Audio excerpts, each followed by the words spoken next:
السلام علیکم پیارے دوستوں اور بچوں، آج میں آپ کے لیے جو کہانی لائی ہوں اس کا نام ہے علی بابا اور 40 چور۔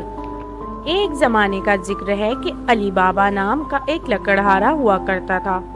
وہ اپنی بیوی کے ساتھ غریبی کی زندگی گزار رہا تھا۔ علی بابا اپنے گدھے کو لے کر جنگل میں لکڑیاں کاٹنے جایا کرتا تھا اور انہی لکڑیوں کو بیچ کر گھر چلاتا تھا۔ ایک دن وہ لکڑیاں کاٹنے جنگل گیا۔ اسے ایک آواز سنائی دی، بہت سارے گھوڑوں کی، اور اسے گھبراہٹ ہونے لگی۔ شاید یہ چور ہیں، میں چھپ جاتا ہوں، علی بابا نے کہا۔ گدھے کو جھاڑیوں میں چھپا کر علی بابا پیڑ پر چڑھ گیا۔ سارے لوگ اس پیڑ کے نیچے آ کر رکے۔ علی بابا ان لوگوں کو گننے لگے۔ وہ 40 لوگ تھے۔ ان لوگوں نے کچھ بھاری سامان اپنے گھوڑوں سے اتارا۔ علی بابا سمجھ گیا کہ وہ چور ہیں۔ ان کا مالک ایک بڑے سے پتھر کی طرف گیا اور چلایا، کھل جا سم سم۔ تو کچھ عجیب سا ہوا۔ وہ بڑا سا پتھر ہٹ گیا اور سامنے ایک غار کا دروازہ نظر آیا۔ سب چور ایک ایک کر کے اپنے سامان کے ساتھ اندر جانے لگے۔ آخری چور کے جاتے ہی وہ پتھر پھر سے اپنی جگہ آ گیا۔ علی بابا کو یقین نہیں ہوا، پر تھوڑی دیر میں وہ پتھر پھر سے ہلا اور سارے چور باہر آ گئے۔ مالک باہر آیا اور پھر سے چلایا، بند ہو جا سم سم۔ اس پتھر نے راستہ بند کر دیا اور سارے چور اپنے گھوڑوں پر سوار ہو کر وہاں سے چلے گئے۔ علی بابا نیچے اترا اور سیدھا اس پتھر کی طرف گیا۔ اس نے بھی وہی الفاظ دہرائے جو چوروں کے مالک نے کہے تھے، کھل جا سم سم۔ وہ پتھر گڑگڑاہٹ کی آواز کے ساتھ پھر سے ہٹا۔ علی بابا اندر گیا۔ اندر جو تھا وہ دیکھ کر وہ بہت حیران ہو گیا۔ سونے کے سکے، ہیرے اور خزانے اتنے بکھرے ہوئے تھے۔ اس نے بہت سوچا اور 3 بوریوں میں بہت سا خزانہ بھرا اور وہاں سے چلا گیا۔ باہر اس نے پھر سے وہی الفاظ بولے جو مالک نے بولے تھے، بند ہو جا سم سم۔ اس نے سارا سامان اپنے گدھے پر رکھا اور گھر چلا گیا۔ گھر پہنچ کر اس نے اپنی بیوی کو وہ سامان دکھایا۔ اسے سمجھ نہیں آ رہی تھی کہ علی بابا یہ سب کہاں سے لایا ہے۔ علی بابا نے اسے ساری کہانی سنائی۔ وہ سن کر بہت خوش ہوئی اور سارا سامان نکالنے لگی اور بولی، چلو گنتے ہیں، ہمارے پاس کتنے سکے ہیں۔ نہیں، ایک گڈھا کھودو اور ہم اس کو گڈھے میں چھپا دیتے ہیں۔ علی بابا نے کہا، تم گڈھا کھودو، میں تمہارے بھائی قاسم سے ناپنے کے لیے برتن لے کر آتی ہوں۔ علی بابا کی بیوی نے کہا۔ علی بابا کا بھائی قاسم بہت امیر تھا پر لالچی تھا۔ وہ کبھی بھی علی بابا کی مدد نہیں کرتا تھا۔ اس لیے علی بابا نے اپنی بیوی کو بولا، سکوں کے بارے میں کسی سے کچھ مت کہنا۔ علی بابا کی بیوی قاسم سے ناپنے کے لیے برتن لینے گئی۔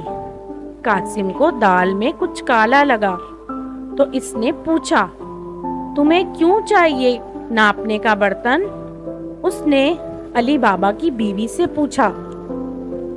علی بابا کی بیوی نے قاسم سے جھوٹ بولا۔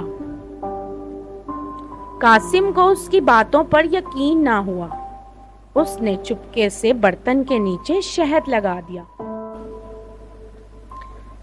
اسی برتن میں سونے کے سکے ناپنے لگے دونوں، پھر سارے سکے دفنا دیے۔ اس کے بعد علی بابا کی بیوی قاسم کو اس کا برتن واپس کرنے گئی، پر اس نے دیکھا ہی نہیں کہ برتن کے نیچے سونے کے سکے چپک گئے ہیں۔ اس نے یہ بہت بڑی غلطی کر دی۔ قاسم کو برتن ملتے ہی اس نے نیچے کی طرف دیکھا۔ سونے کا سکہ دیکھ کر وہ حیران رہ گیا۔ کہاں سے ملا ہوگا علی بابا کو وہ سونا؟ قاسم کی نیند اڑ گئی۔ صبح ہوتے ہی وہ علی بابا کے گھر گیا اور اسے برتن کے نیچے لگا ہوا سونے کا سکہ دکھایا۔ علی بابا، تم سونا خرید تو نہیں سکتے، تو پھر کہاں سے آیا یہ سونا؟ بتاؤ مجھے، قاسم نے کہا۔ علی بابا نے اسے ساری کہانی بتائی تاکہ وہ اس کے بارے میں کسی اور کو نہ بتائے۔ اگر تم مجھے اس جگہ نہ لے کر گئے تو میں چوروں کو بتا دوں گا کہ تم نے کیا کیا۔ نہیں قاسم، علی بابا کو یقین تھا کہ قاسم بتا ہی دے گا، اس لیے اس نے اس جگہ لے جانا پڑا۔ وہ غار اسی پتھر کے پیچھے ہے، اب چلو یہاں سے، وہ چور دوبارہ نہ آ جائیں۔ دونوں واپس گھر آ گئے، لیکن قاسم کا دھیان ادھر ہی تھا۔ وہ ہاتھوں ہاتھ 2 گھوڑے لے کر غار کے پاس پہنچا۔ وہاں پہنچتے ہی اس نے وہ الفاظ کہے جو علی بابا نے اسے بتائے تھے، کھل جا سم سم۔ قاسم کو یقین نہیں آیا، اندر کا نظارہ وہ دیکھتا ہی رہ گیا۔ اتنا سونا دیکھ کر اس کا دماغ خراب ہو گیا۔ جلد بازی میں اس نے اپنے بوروں میں سونا بھرا۔ جب پورے بورے بھر گئے تو وہ باہر نکلنے لگا، پر وہ تو پھر بند پڑا تھا۔ اسے کھولنے کے لیے جو الفاظ بولنے تھے اسے یاد نہیں آ رہے تھے، تو وہ اپنی طرف سے بولنے لگا، کھل جا ٹم ٹم، کھل جا سم سم۔ اس نے بہت سے الفاظ بولے لیکن وہ پتھر نہیں ہٹا۔ وہ بہت گھبرا گیا کیونکہ اسے کوئی راستہ نہیں مل رہا تھا۔ تھوڑی دیر بعد چور غار میں آ گئے۔ انہوں نے قاسم کے گھوڑے کو دیکھا تو وہ بہت حیران ہوئے۔ سارے چوروں نے اپنی تلواریں نکال لیں۔ راستہ کھلتے ہی چوروں نے قاسم کو پکڑ لیا اور اسے سزا دی۔ بہت رات ہونے پر قاسم کی بیوی علی بابا کے گھر پہنچی۔ اس نے علی بابا سے مدد مانگی۔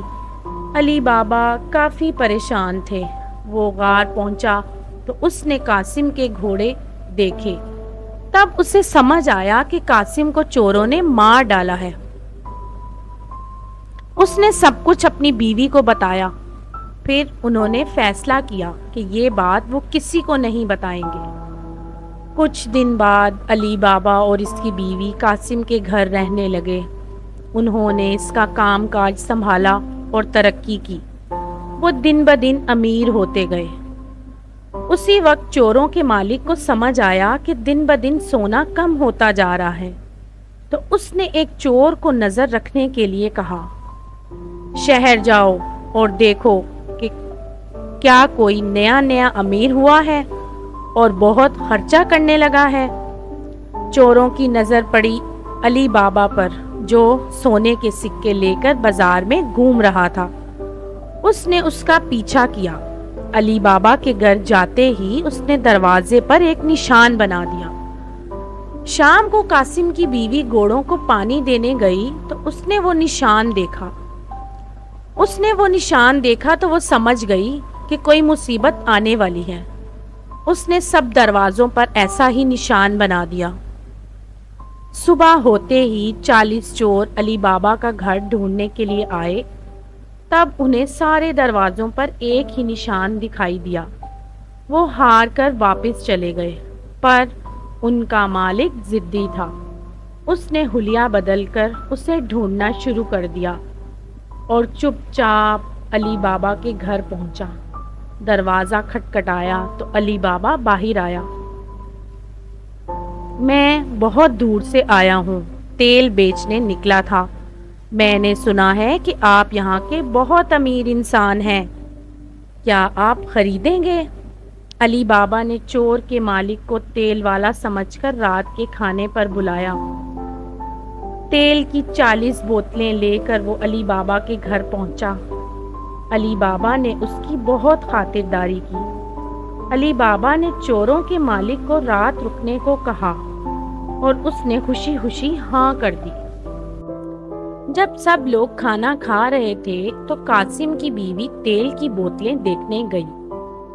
اس نے کچھ آوازیں سنی تو اس کو سمجھ آ گیا کہ تیل کی بوتلوں میں تیل نہیں، اس میں چور چھپے ہیں۔ تو اسے سمجھ آیا کہ وہ لوگ کیوں آئے ہیں۔ وہ کچن میں گئی، تیل گرم کرنے لگی اور ہر ایک بوتل میں گرم تیل ڈالا۔ اندر بیٹھے چوروں کی حالت خراب ہو گئی اور وہ کچھ نہیں کر سکے۔ رات کو سب کے سونے کے بعد سردار چوروں کے پاس آیا۔ اب نکل آؤ۔ کسی نے جواب نہ دیا تو اس نے دوبارہ آواز لگائی۔ سو گئے ہو کیا؟ اس نے پھر بولا۔ جب اس کو کوئی جواب نہ ملا تو اس نے ایک بوتل کا ڈھکن اٹھا کر دیکھا۔ اس نے جو دیکھا وہ دیکھ کر ڈر گیا اور وہ بھی نہ پکڑا جائے اس ڈر سے وہ بھاگ گیا اور کبھی واپس لوٹ کر نہ آیا۔